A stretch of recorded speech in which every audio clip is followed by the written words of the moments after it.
ऐसा युद्ध जो दुनिया में सबसे ऊंची जगहों पर लड़े जाने वाले युद्धों में से एक है।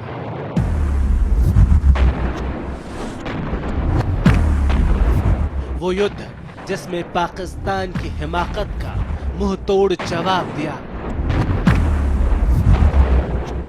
ऐसा युद्ध जिसने दुनिया के तमाम मुल्कों को आगाह कर दिया कि भारत की ओर आंख करने वालों का अंजाम बुरा होगा, बहुत बुरा।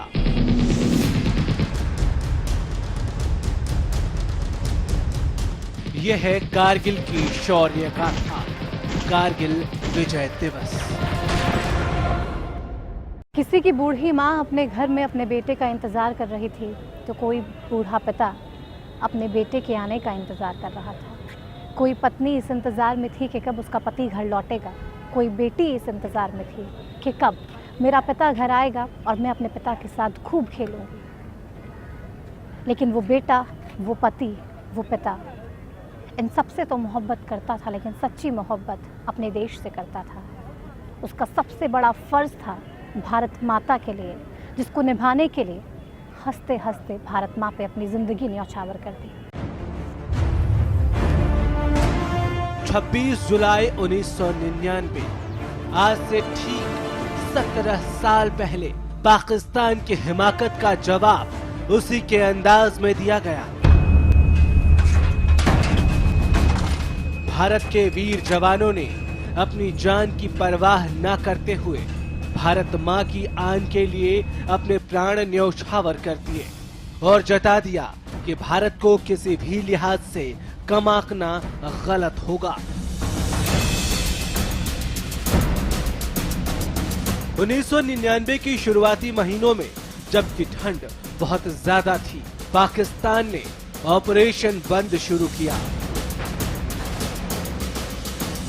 जिसके तहत पाकिस्तानी सेना की नॉर्दर्न लाइट इन्फेंट्री की कई बटालियन ने अफगानी लड़ाकुओं और अनियमित सेनाओं को लेकर कारगिल और द्रास क्षेत्र में भारतीय सेनाओं द्वारा छोड़ी गई कई चौकियों पर कब्जा कर लिया। अनियमित सेना और अफगानी लड़ाकों को आगे रखा गया ताकि ये भ्रम फैलाया जा सके कि इसमें पाकिस्तान की नियमित सेना का कोई हाथ नहीं है।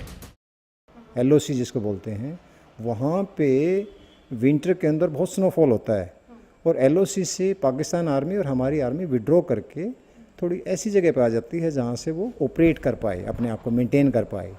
और जैसे जैसे स्नो मेल्ट होती है वो दोबारा से अपनी लाइन ऑफ कंट्रोल पे अपने पोस्ट को ऑक्यूपाई कर लेते हैं। लेकिन 99 में ऐसा हुआ कि पाकिस्तान फोर्सेस ने पहले अपना ऐसा प्लान बना रखा था, जैसे ही भारतीय फ़ौज वापस आएगी और उनके टाइम सबको पता होता है जनरली कौन से महीने में किस डेट को वापस आते हैं दोनों साइड से, और उससे पहले उन्होंने प्लान करके वो उनको हमारी पोस्टों को ऑक्यूपाई कर लिया और ऑक्यूपाई करके उसमें पूरे स्टैकिंग कर दिया, एम्यूनिशन, माइंस एटसेट्रा सभी कुछ। सबसे पहले भारत में ये जानकारी तब मिली जब बकरी चराने वालों ने बताया कि किस तरीके से पाकिस्तान से घुसपैठिए कारगिल में दाखिल हो चुके हैं। और उसके बाद दिल्ली के राष्ट्रपति भवन से लेकर प्रधानमंत्री कार्यालय तक हर तरफ अफरा तफरी का माहौल देखने को मिला। और उसके बाद ये प्लानिंग्स बनने लगी तीनों सेनाओं के साथ मिलकर कि पाकिस्तान को कैसे परास्त करना है और दिखाना है भारतीय सेना का दम।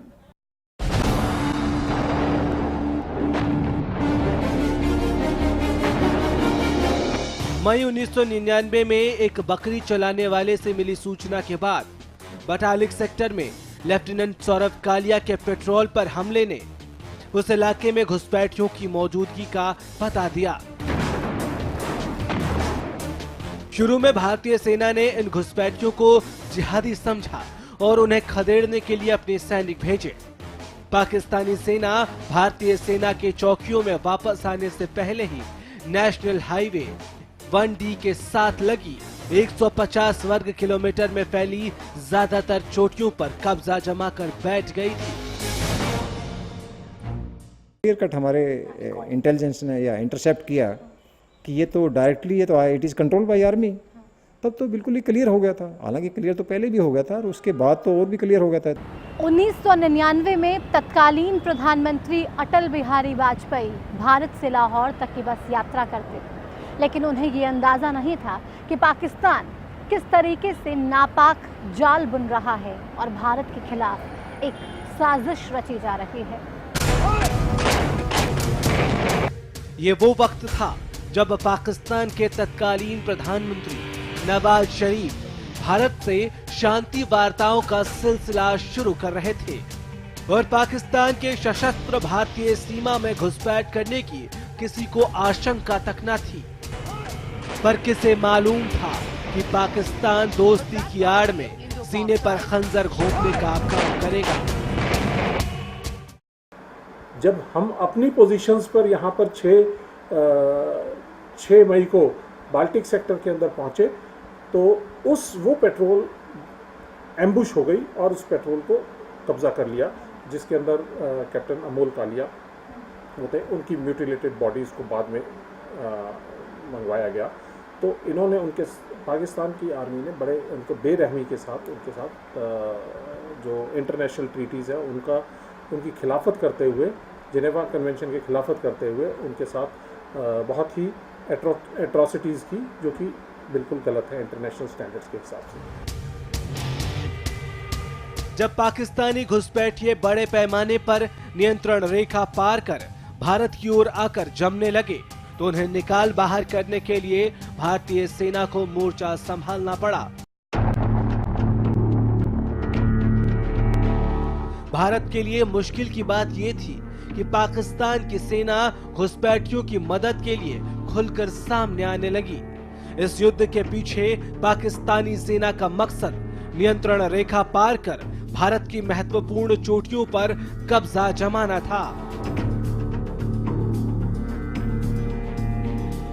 ऐसा करने से लेह लद्दाख को भारत से जोड़ने वाली सड़क पर पाकिस्तान का नियंत्रण कायम हो जाता और इससे सियाचिन ग्लेशियर पर भारत की स्थिति कमजोर हो जाती। NH-1 पाकिस्तान की नजरों में किरकिरी बना हुआ था। NH-1 को तोड़कर उस पर कब्जा जमाकर पाकिस्तान कश्मीर और लद्दाख को भारत से अलग कर देना चाहता था। आपको याद होगा तो उन्होंने हमारा जो कारगिल वाला NH-1A है उसके ऊपर फायरिंग शुरू कर दी, सेलिंग शुरू कर दिया था पाकिस्तान ने। और हमारे क्योंकि वहीं से मेंटेन होता है कारगिल, तो वो भी उसने डिस्टर्ब कर दिया था। NH-1 पर चलते हुए ही कारगिल से 60 किलोमीटर दूर द्रास पड़ता है और द्रास ही वो जगह थी जहां असली जंग लड़ी गई। हाईवे का कुल 8 किलोमीटर का हिस्सा सीधे पाकिस्तानी फायरिंग रेंज में था। ये वो हिस्सा था जहां से पाकिस्तानी फौज हमें देख रही थी, हम पर निशाना साध रही थी। इस 8 किलोमीटर को पार करना किसी अग्निपथ से कम नहीं था, लेकिन द्रास पहुंचने के लिए ये रास्ता पार करना बहुत जरूरी था। यहाँ से ये जो रेड डॉट्स में जो दिखाई दे रहा है ये लाइन ऑफ कंट्रोल है। ये लाइन ऑफ कंट्रोल हमारे यहाँ से जम्मू सेक्टर से शुरू होकर सांबा, उससे नीचे सांबा, कठुआ और सांबा सेक्टर है। वहाँ से ये ऊपर चलती हुई पुंछ, उड़ी, इस सेक्टर के होती हुई फिर ये मशको, बाल्टिक, द्रास, कारगिल, ये बाल्टिक होकर ये ऊपर सियाचिन में जाकर मिल जाती है। जम्मू एंड लेह का जो हाईवे है वो तकरीबन इस LOC से तकरीबन 30 किलोमीटर यहाँ से दूर है। इरेगुलर्स ने पूरे के पूरे जो बंकर्स थे बहुत अच्छी तरह से फोर्टिफाई कर रखे थे, बना रखे थे। पूरे 4-5 महीने तक इस एरिया के अंदर सिर्फ कबायलियों का या फिर इरेगुलर फौज का रहना पॉसिबल नहीं है। वो जब तक पूरी आर्मी की सपोर्ट नहीं होगी तब तक उनकी लाइन ऑफ जो उनकी चेन ऑफ रीइंफोर्समेंट्स हैं या उनकी सप्लाई की चेन है, उसको मेंटेन करने के लिए आपको पाकिस्तान की आर्मी की सपोर्ट चाहिए। सिर्फ कारगिल ही नहीं, भारतीय सेना पाकिस्तान से लगती हुई सभी सीमाओं पर चाक चौबंद थी। सैनिकों ने हर स्तर पर मोर्चाबंदी की हुई थी। जोधपुर के पास भी सेना की टुकड़ी और जाबाज सैनिक कमर कस चुके थे। जोधपुर में इस ऑपरेशन विजय के लिए हमारे सैनिकों में काफ़ी जोश था, क्योंकि पाकिस्तान का हमको ये था कि पाकिस्तान ये जो ईस्टर्न सेक्टर है, जोधपुर वाला जो सेक्टर है, वेस्टर्न सेक्टर, इससे आएगा तो उनकी प्लानिंग भी थी जैसलमेर और बाड़मेर के एरिया को से आते हुए। तो इसमें हमारी पूरी तैयारी ये थी कि मैं वहाँ कोर हेडक्वार्टर में था, 12 कोर हेडक्वार्टर, और जनरल जोशी साहब होते थे और ब्रिगेडियर हमारे एक सहगल साहब थे। तो हमने 2-3 महीने पहले इसकी तैयारी कर ली थी। अक्टूबर नवंबर से हमने एक्सरसाइज शुरू कर दी थी। नवंबर दिसंबर जनवरी वहाँ हमारी एक्सरसाइज हुई जैसलमेर में। तो उसमें हमारे को हमने अपना, जैसे कि मैं कोर हेडक्वार्टर में क्यू ब्रांच में होता था, तो वहाँ 106 ट्रेनों का हमने फौजी, जो साउथ से भी फौज बुलाई थी और इधर नॉर्थ एरिया से भी जितनी भी थी, अम्बाड़ा, अपना चंडीगढ़, यहाँ से भी पूरी फौज हमारे इस सेक्टर में पहुँची थी। तो उसमें हमने 300 ट्रक तो अम्युनिशन डंपिंग करा दिया था।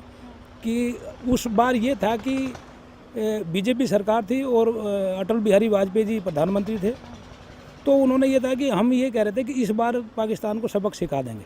99 में हम एक्टिवली इन्वॉल्व थे इन सब चीज़ों के अंदर, चाहे हम लोग यहाँ पे पोस्टेड नहीं थे, लेकिन उस टाइम अंदेशा ये था कि हम लोग, I was part of strike corps of Indian army, we were all mobilized. हम पाकिस्तान का जो इंटरनेशनल बॉर्डर्स है, हमारा ऑपरेशनल एरिया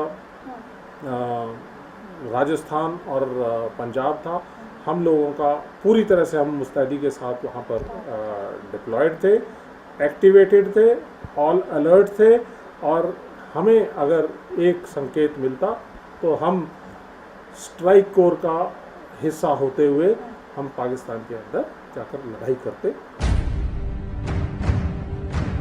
ये समझ में आते ही भारतीय सेना ने ऑपरेशन विजय शुरू किया, जिसमें 30,000 भारतीय सैनिक शामिल थे। थल सेना के सपोर्ट से भारतीय वायुसेना ने 26 मई को ऑपरेशन सफेद सागर शुरू किया, जबकि जल सेना ने कराची तक पहुंचने वाली समुद्री मार्ग से सप्लाई रोकने के लिए अपने पूर्वी इलाकों के जहाजी बेड़े को अरब सागर में ला खड़ा किया। आर्मी को अलर्ट हुई आर्मी, और आर्मी ने अपनी पूरी प्लानिंग करके फिर डिप्लॉयमेंट शुरू किया, बाकी एयरफोर्स को अलर्ट किया। फिर तो पूरे फुल फ्लैज ऑपरेशन विजय नाम दे के इसको एक स्टेज ऐसी आ गई, it is just like a war. और फिर उधर से हमारी नेवी रेडी किया, आर्मी पूरी डिप्लॉय की तैयारी किया, काफ़ी जगह डिप्लॉय भी हो गया था बॉर्डर के ऊपर भी, और लाइन ऑफ कंट्रोल में तो फायरिंग स्टार्ट हो गया था। भारी बर्फबारी की वजह से कारगिल में भारत और पाकिस्तान दोनों ही देशों की जो फोर्सेस होती हैं वो थोड़ी नीचे पोस्ट पर आ जाते हैं, लेकिन पाकिस्तान ने पूरी साजिश के तहत पीछे मूव नहीं किया। हालांकि इंडियन फोर्सेस जो थी वो पीछे मूव कर गई थी, लेकिन पाकिस्तान ने पूरी साजिश रची थी कि कैसे भारत में अपने घुसपैठियों को लेकर आना है और कैसे भारत पर हमला करना है। लेकिन भारत ने भी पाकिस्तान की महीनों की तैयारियों के सामने महज कुछ ही दिनों की तैयारियों में ये बता दिया कि भारतीय सेनाएं किसी से कम नहीं हैं। वायुसेना, जल सेना और थल सेना, तीनों ही सेनाओं ने मिलकर पाकिस्तान के एक एक घुसपैठिए को भारत से बाहर खदेड़ दिया। भारतीय वायुसेना ने पाकिस्तानी सैनिकों के खिलाफ कारगिल युद्ध में MiG-27 और MiG-29 का इस्तेमाल किया। MiG-27 की मदद से इस युद्ध में उन स्थानों पर बम गिराए गए जहां पाक सैनिकों ने कब्जा जमा लिया था। इसके अलावा MiG-29 कारगिल में बेहद महत्वपूर्ण साबित हुआ। इस विमान से पाक के कई ठिकानों पर R-77 मिसाइलें दागी गईं, जिससे पाकिस्तान के हौसले पस्त हो गए। एयरफोर्स ने बम्बार्डमेंट शुरू किया और हमने भी काफ़ी लॉस हुआ है। एक दिन में हमारे 2 MiG वो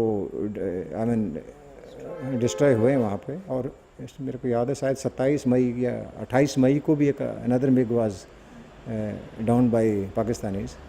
और फिर तो एक प्रकार से it was just like a war in that area.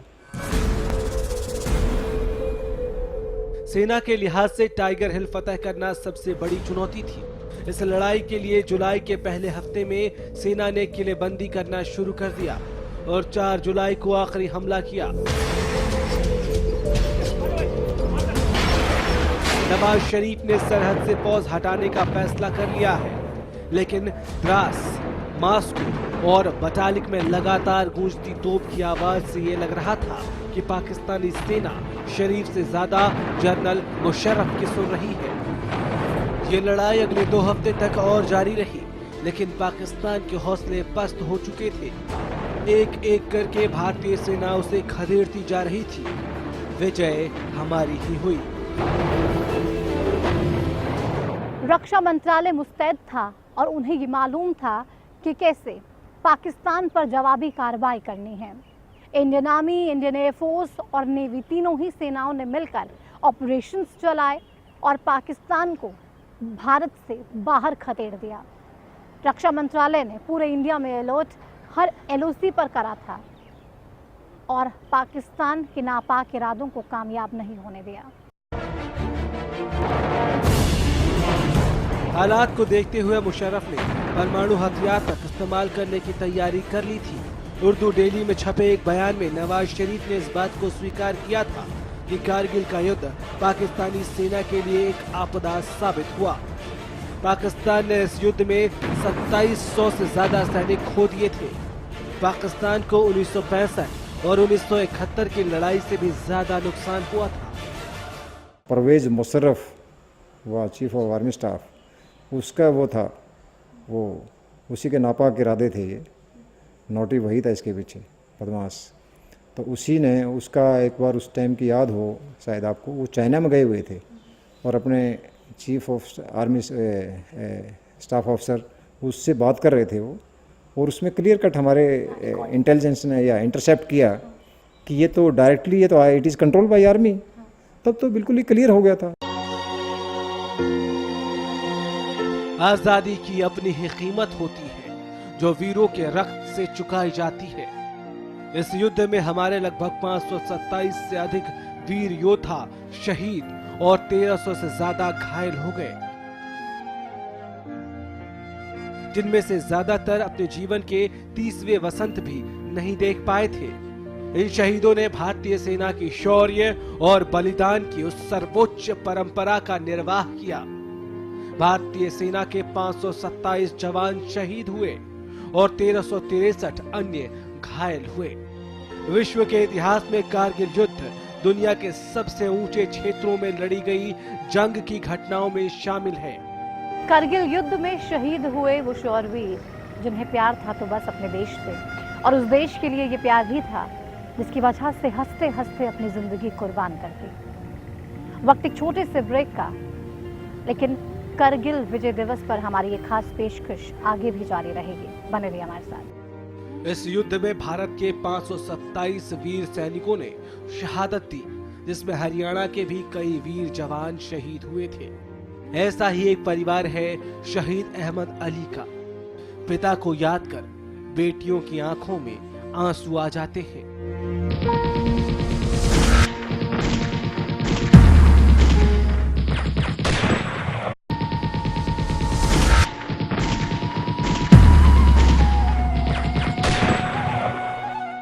Kargil विजय दिवस को विजय बनाने में देश के कई वीर जवानों ने बलिदान दिया।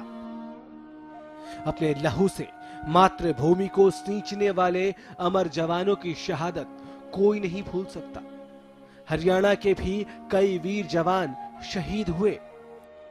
हरियाणा के मेवात जिले में ऐसा ही एक परिवार है शहीद अहमद अली का। बच्चे अपने पिता के साथ वक्त भी नहीं बिता पाए थे कि फर्ज ने उन्हें बुला लिया। पिता की यादें इन बच्चों को भावुक करने वाली हैं। आपकी कितनी उम्र थी जब पिताजी देश के लिए शहीद हुए? तो 9 साल। 9 साल की थी आप। कितना समय बिताया था आपने अपने पिता के साथ? वो साल में कभी 6 महीने में आते थे, कभी साल में आते थे, काफ़ी छोटे छोटे थे, तो बहुत ही कम वक्त मिला हमें उनके साथ। ज़्यादातर वो पोस्टिंग पे रहते थे। ज़्यादा समय नहीं बिताया, खेलना भी नहीं उनके साथ? नहीं, जब वो छुट्टियों पे आते थे तो खूब एंजॉय करते थे। मेरे पापा बच्चों से बहुत प्यार करते थे, हम सब से। और देश के लिए जो कुर्बानी उन्होंने दी है, हमें बहुत गर्व महसूस होता है कि वो हमारे पापा देश के लिए कुर्बान हो गए। तो हम बहुत ज़्यादा कहते हैं ना, इंतज़ार होता था कि आएंगे पापा, तो हमें भी बहुत इंतज़ार होता, तो हम बहुत मिस करते हैं उसे। अब भी बहुत फेस्टिवल्स होते होंगे तो सब में बहुत याद आती होगी आपको, हर चीज़ अधूरी लगती होगी। हाँ।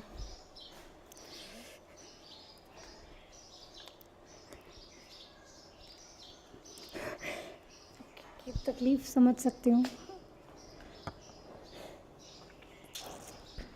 तो ये बेटी अब और कुछ नहीं कह सकती, क्योंकि हर बच्चे का ये सपना होता है कि अपने माता पिता के साथ वो रहे। अपना पूरा जीवन शायद हम सब अपने पेरेंट्स के साथ स्पेंड करना चाहते हैं, लेकिन ये बच्चे वो हैं जब छोटी छोटी सी उम्र थी, ज़्यादा यादें भी नहीं हैं अपने पिता के साथ इनकी, लेकिन इस बात का गर्व ज़रूर है, इस बात की खुशी भी ज़रूर है कि इनके पिता ने देश के लिए अपनी जान दे दी। हरियाणा, जिसकी माटी ने देश के लिए ऐसे शेर पैदा किए जिन्होंने हंसते हंसते अपनी जान देश के नाम कर दी। पटौदी का मुताजपुर गांव और यहाँ रहता है शहीद आजाद ठाकरान का परिवार। इस चौखट पर वो युद्ध होने से 1 महीने पहले आए थे और परिवार के लिए यादें छोड़ गए। उस वक्त बच्चे इतने छोटे थे कि अब पिता की धुंधली यादें ही बच गई हैं।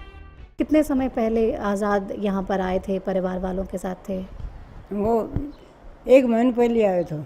1 महीने पहले। हाँ, और 2 महीना पहले फिर शहीद हुए तो 2 महीने पहले चले गए थे वहाँ। अच्छा, तो तब जब आए थे तो कितने देर यहाँ पे रुके थे घर पे? वो रुके थे 1 महीना। 1 महीना रुके थे। तो और जब गए कारगिल, जब शुरू हुआ, आपको जब पता चला कि अब कारगिल युद्ध हो रहा है वहाँ पर, तो यहाँ पर घर वालों का क्या हाल था, क्या कुछ चल रहा था घर में? अच्छी चिट्ठी कह रहे थे वो, लिख अब हाँ अब हम खूब दाही सा चिट्ठी लिखता था। चिट्ठी में क्या लिखते थे? चिट्ठी में नो था अब मैं खूब दाही सो। वो जब शहीद होकर आया जाए 2 दिन पहले चिट्ठी आई थी वहाँ की। 2 दिन पहले चिट्ठी। हाँ। चिट्ठी में क्या क्या लिखा था? हम यही दिखे थे, अगर हम सब राज्य खुशी दाही रहो मुझे। हाँ, हम सब ठीक हैं, आपके लड़ाई की ना कही मारा था। अच्छा, लड़ाई के बारे में कुछ नहीं लिखा था, बस अपने बारे में लिखा था कि ठीक हूँ और परवाह मत करो। हाँ, परवाह मत करो। हो गई। आपके 4 बेटे हैं, 4 में से 3 फौज में रहे हैं और आज़ाद तो देश के लिए शहीद भी हो गए।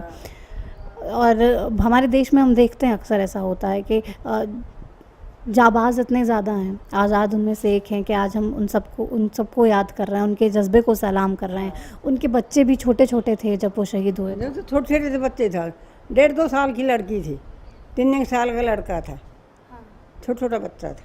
1.5 साल की बेटी थी, तो पहचान भी नहीं पाती होगी। हाँ के अन्य बेरो बना हुआ, अन्य तो कई साल ना बेर थो मार पापा कहाँ है। आपको कब ये रियलाइज़ हुआ कि अब वो वापस कभी नहीं आ पाएंगे? शायद याद भी नहीं है उस चीज़ के बारे में, तो याद भी नहीं है आपको? कोई बात भी याद नहीं होगी आपको जो पापा से कभी हुई होगी 1.5 साल में? कुछ नहीं याद। बातें सुनती होंगी आप मम्मा से, दादी से? हाँ, क्या बात होती, क्या कहते थे? यही कि मतलब उनकी favourite, I was of all, and बस ये सभी याद है। तो जब आपको ये पता चला, जैसे कि दादी आपके बता रहे हैं कि आप सबसे पूछते थे कि पापा मेरे कब आएंगे वहाँ पे, यहाँ पे कब आएंगे पापा, कब मुझे मिलेंगे? मैम उस टाइम की मेमोरीज बिल्कुल फेडेड है, पता नहीं क्या था और क्या नहीं। ये सब रियलाइज़ ही बहुत लेट जाके हुआ कि we have lost an important part of our life. ये परिवार शहीद बिजेंद्र सिंह का है।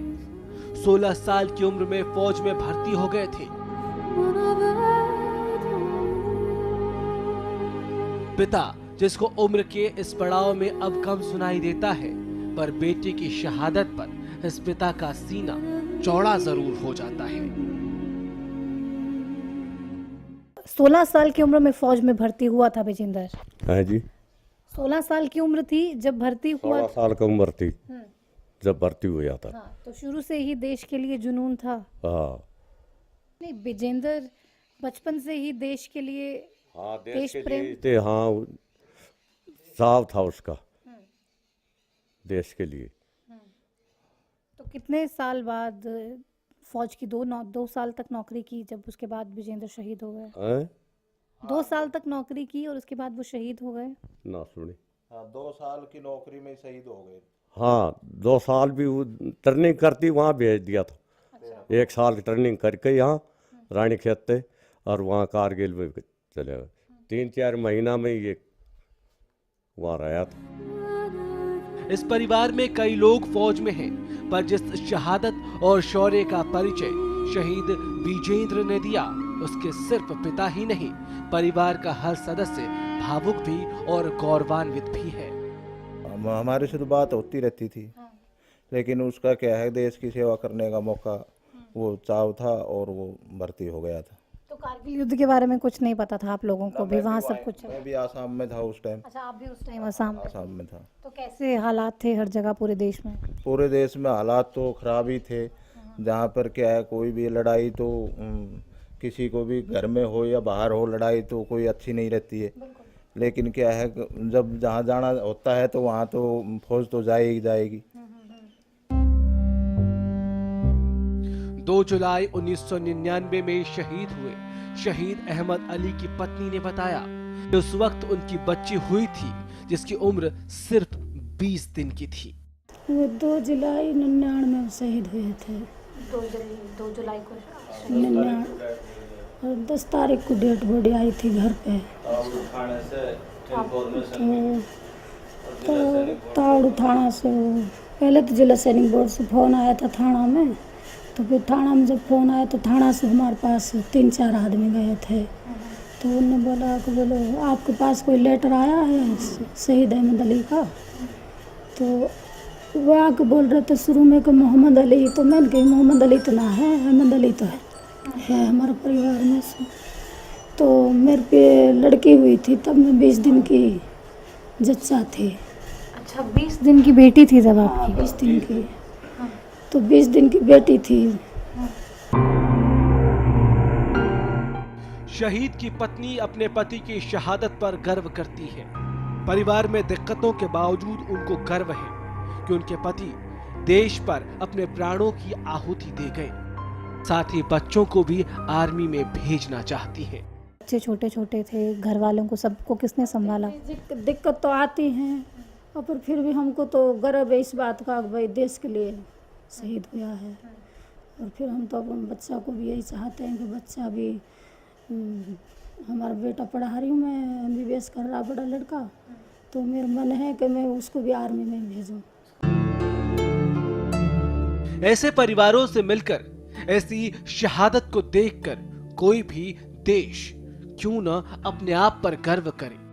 हमें अपने सैनिकों के अदम्य साहस, शौर्य और बलिदान पर फक्र होता है।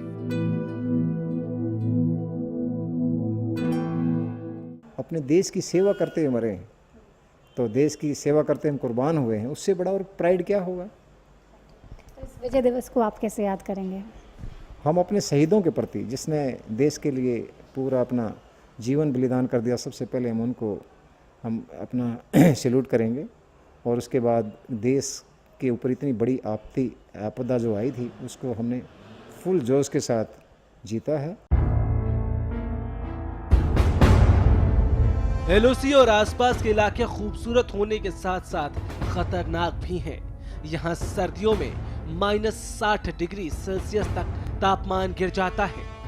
8000 फीट की ऊंचाई पर स्थित कारगिल की पहाड़ी पर रहने के लिए इंसान को कुछ सबसे कठोर परिस्थितियों का सामना करना पड़ता है। इसी कारगिल में हमारे जाबाज सैनिकों ने 2 महीने तक रहकर पाकिस्तानी सैनिकों का डटकर मुकाबला किया। कारगिल का युद्ध हमारे निडर और साहसी सैनिकों की बहादुरी के बल पर जीता गया। उन्हीं योद्धाओं के कारण भारत सिर उठाए खड़ा है। देश को तोड़ने और मुल्क की शांति को भंग करने वालों के लिए ये साफ संदेश है कि भारत किसी भी मायने में कम नहीं। शौर्य हमारे रग रग में है और तिरंगा यहाँ हर दिल में धड़कता है। इसकी आन बान शान के लिए एक बार तो क्या 100 बार ये जान कुर्बान। मेरा मुल्क हिंदुस्तान है, ये मेरा मुल्क हिंदुस्तान है। शहीदों की चिताओं पर लगेंगे हर बरस मेले। वतन पे मिटने वालों का यही बाकी निशान होगा। जज्बा कुर्बानियों का याद रखना, जो सो गए मौत की नींद, उनकी कुर्बानियों को याद रखना। विजय दिवस है आज, विजय का दिन, फतेह का दिन। उन शहीदों की मेहरबानियों को याद रखना, याद रखना।